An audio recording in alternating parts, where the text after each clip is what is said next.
Bismillahirrahmanirrahim. Assalamu alaikum. I'm optometrist Dr. Asha Tariq, graduated from King Edward Medical University. And here I am with another video that is Hirschberg corneal reflex test. हम इस video में जानेंगे कि what is Hirschberg test, हम इसे क्यों करते हैं, what are the uses, what are the procedure और हम इसकी डॉक्यूमेंटेशन किस तरह से करते हैं। लेकिन उससे पहले please subscribe my channel, don't forget to like the video and please press the bell icon. Hirschberg test से पहले हम स्ट्रैबिस्मस के बारे में जानते हैं क्योंकि बेसिकली हर्शबर्ग टेस्ट हम मैनिफेस्ट डेविएशन के लिए करते हैं। स्ट्रैबिस्मस में चार टाइप्स ऑफ मेन स्ट्रैबिस्मस की टाइप है: इज़ोट्रोपिया, एक्सोट्रोपिया, हाइपरट्रोपिया एंड हाइपोट्रोपिया। इसके बारे में एक डिटेल वीडियो मेरे चैनल पे मौजूद है जो आप देख सकते हैं, जिसमें हमने काजेज एंड ट्रीटमेंट के बारे में भी डिस्कशन किया। Then we move toward the introduction of Hirschberg test. Hirschberg test basically एक रफ एस्टिमेशन टेस्ट है of the angle of manifest squint. एक बात इसमें याद रखनी है कि इसमें मैनिफेस्ट स्क्विंट हम देखते हैं एंड रफ एस्टिमेशन टेस्ट है and it is an objective method. इसमें अमाउंट ऑफ डेविएशन हम फाइंड करते हैं by the angle of corneal reflex कि कितना कॉर्नियल लाइट रिफ्लेक्स फॉर्म हो रहा है, उसके जरिए हम एंगल ऑफ डेविएशन को फाइंड करेंगे। सिंपल एंड इजी मेथड है, क्विक एस्टिमेशन हमें देता है। Then we move toward the equipment कि हमें किन चीज़ों की ज़रूरत होती है to perform the test. As it is very simple test, तो इसमें बेसिकली हमें पेशेंट चाहिए, टॉर्च लाइट चाहिए जो पेन टॉर्च भी हो सकती है, डायरेक्ट ऑप्थेल्मोस्कोप भी हम यूज़ कर सकते हैं।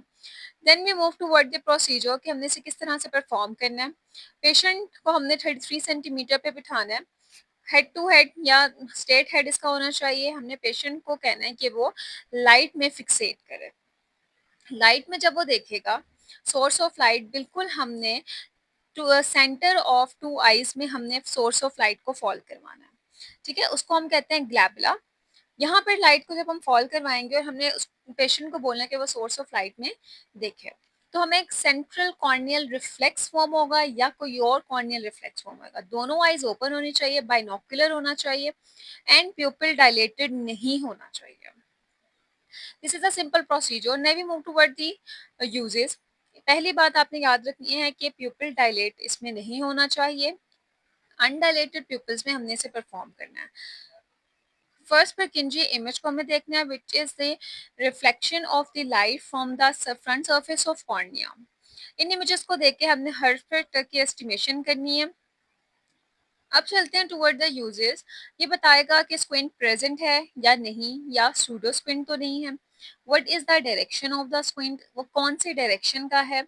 Rough estimation of the amount of the squint, जैसे हमने पहले देखा था बाय द कॉर्नियल रिफ्लेक्स से हमें पता चलेगा।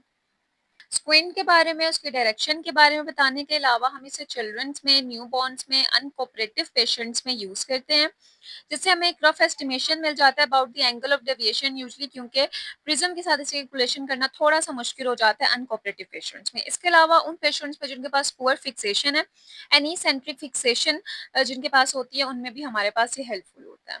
Then we move toward the interpretation के जो कॉर्नियल प्यूपिलर रिफ्लेक्स हमें फाइंड हुआ है, फर्स्ट परकिंजी जो हमें लाइट रिफ्लेक्स फॉर्म हुआ है, उसके बेस पे हम किस तरह से अपने रिजल्ट को देखेंगे। So the first case is if the light reflex is present in the center of the pupil of both eyes. मतलब प्यूपिल के अगर सेंटर में हमें लाइट रिफ्लेक्स फॉर्म हो रहा है, इसका मतलब ये है कि नॉर्मल ऑकुलर अलाइनमेंट यानी इसको स्क्विंट प्रेजेंट नहीं है। ये मैनिफेस्ट स्क्विंट में हम लोग यूज करेंगे, बाइनोकुलर यूज करेंगे, अनडायलेटेड प्यूपिल पे हमने इसे यूज करना है। कुछ कंडीशंस इसकी ये होंगी, स्ट्रेट अहेड हमारे पास होना चाहिए।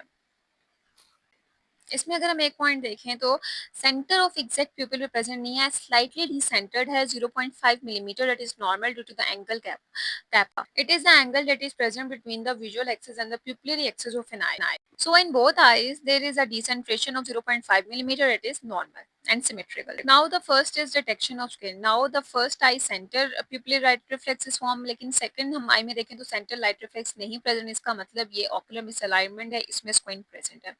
नेक्स्ट में द डायरेक्शन ऑफ स्क्विंट है, हम देखते हैं कि डायरेक्शन ऑफ स्क्विंट में क्या है। फर्स्ट कंडीशन, दोनों लाइट सेंट्रली प्रेजेंट है प्यूपिल के, then this is normal ocular alignment. Second में हमने देखा कि जो राइट आई है उसमें तो हम देख रहे हैं सेंटर लाइट रिफ्लेक्स प्रेजेंट है, लेकिन जो लेफ्ट आई है उसमें लाइट रिफ्लेक्स जो टेम्पोरली प्रेजेंट है। इसमें की पॉइंट आपने ये याद रखना है कि अगर टेम्पोरल प्रेजेंट है, इसका मतलब उसे इजोट्रोपिया है। अगर नेजली प्रेजेंट है तो एक्सोट्रोपिया है। तो ये आपने याद रखना है कि लाइट रिफ्लेक्स जो ऑपोजिट हमारे पास फॉर्म होगा टुवर्ड दी स्क्विंट। तो इसका मतलब इस लेफ्ट आई में इजोट्रोपिया थी या कन्वर्जेंट स्क्विंट था। अब हम इसमें देखें वीडियो में तो फर्स्ट में तो लाइट रिफ्लेक्स कॉर्निया, लेकिन जो लेफ्ट आई है उसमें लाइट रिफ्लेक्स जो है वो नेजली प्रेजेंट है। हमने बड़ा ऑपोजिट लाइट रिफ्लेक्स फॉर्म होता है।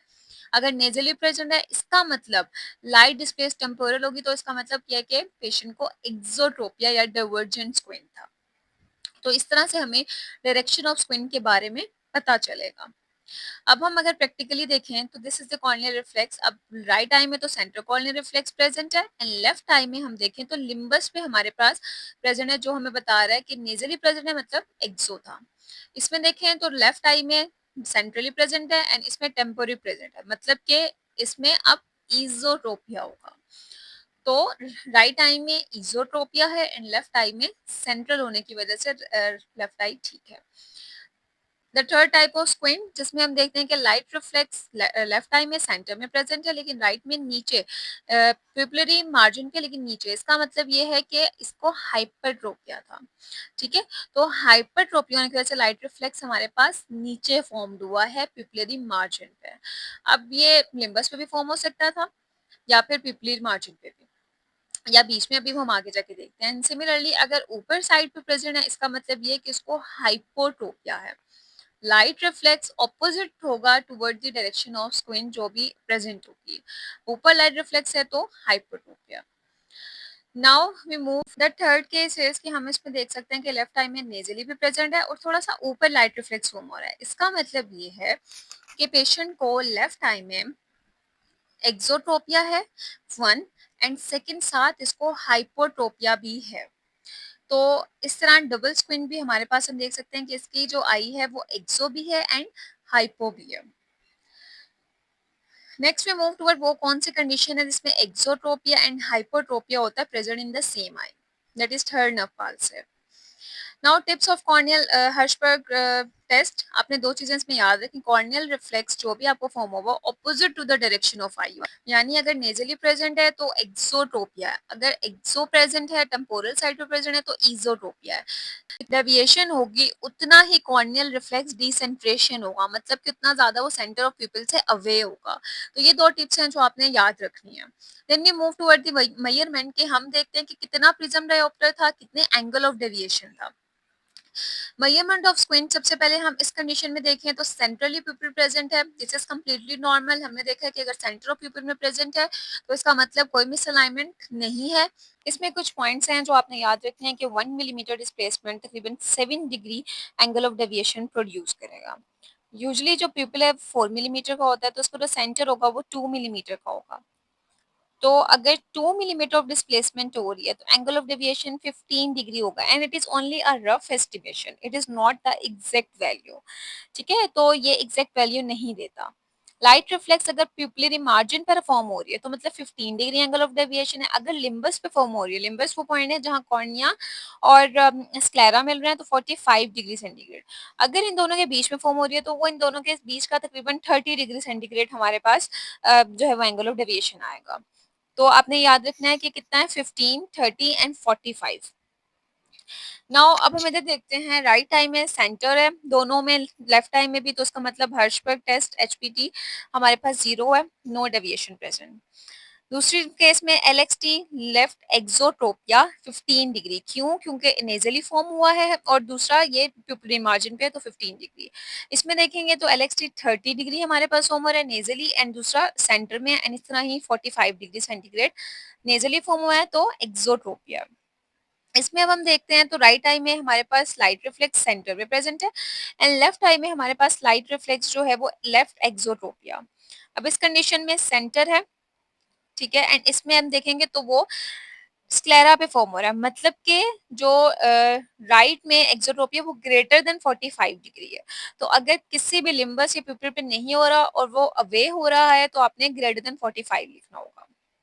इसमें हम देखें कि इसमें लेफ्ट इजोट्रोपिया है प्लस हमारे पास हाइपरट्रोपिया है और कितना है 15 डिग्री। तो इस तरह आप अप्रोक्सीमेटली बता सकते हैं कितना एंगल ऑफ डेविएशन है, कितने डिस्प्लेसमेंट है। अब हम देखते हैं इसमें अगर 15 डिग्री है तो 30 प्रिज्म डायोप्टर होगा ठीक है, अगर हमारे पास 30 डिग्री है तो 60 एंड 45 डिग्री है तो 90। ये आपको याद करनी पड़ेंगी पॉइंट्स, और आप रफ एस्टिमेशन कर सकते हैं कितना प्रिज्म डायोप्टर होगा अगर रिफ्लेक्स जो है वो इतना फॉर्म हो रहा है। अब इसमें देखें तो जो लाइट रिफ्लेक्स है राइट आई में वो centre of pupil and limbus form हो रहा है। तो राइट आई में इजोट्रोपिया प्रेजेंट है एंड 30 डिग्री प्रेजेंट है। ठीक है, तो राइट आई में अभी हमने रफ एस्टिमेशन दे दिया है विदाउट प्रिज्म। हमें सिर्फ एक रफ एस्टिमेशन मिल गया कि लाइट आई जो है वो सेंटर प्रेजेंट नहीं है, इसकी वजह से इसको स्क्विंट था। अब वो टेम्पोरली प्रेजेंट, इसका इजोट्रोपिया है, और क्योंकि वो दोनों के बीच में है तो ये 30 डिग्री है, और एंगल ऑफ डेविएशन इसमें कितना होगा 30 डिग्री, और प्रिज्म कितना होगा 60। Then we move toward the summary. अब हम सारे अपनी वीडियो को एक छोटी सी उसमें कहते हैं कि हर्शबर्ग में हमने सेंट्रल कॉर्नियल रिफ्लेक्स को देखना है। 1 मिलीमीटर डिस्प्लेसमेंट 15 डिग्री, प्यूपिल मार्जिन पे होगा 15, 30 एंड 45। प्रिज्म किस तरह से आपने याद रखना है 30, 60 एंड 90। प्यूपिलरी मार्जिन पे 30, सेंटर में होगा तो 60 एंड लिम्बस पे होगा तो 90। तो इससे आपको एक रफ एस्टिमेशन मिल जाएगी without a measurement with prisms. इसलिए हम सूडो स्ट्रैबिस्मस को भी फाइंड कर सकते हैं। हर्शबर्ग अगर सेंट्रल है लेकिन आपको लग रहा है स्क्विंट है, आप हर्शबर्ग करेंगे और आपको पता चल जाएगा अगर सेंट्रली रिफ्लेक्स फॉर्म हो रहा है इसका मतलब स्क्विंट प्रेजेंट नहीं है। तो this is all about Hirschberg test. ये एक बहुत सिंपल मेथड है and one of the most easiest method. I hope you like the video and kindly subscribe my channel. Please like the video and share it to the juniors too, ताकि जो simple हर्शबर्ग test है वो भी perform कर सकें। And do practice it. Next video तक के लिए अल्लाह हाफिज।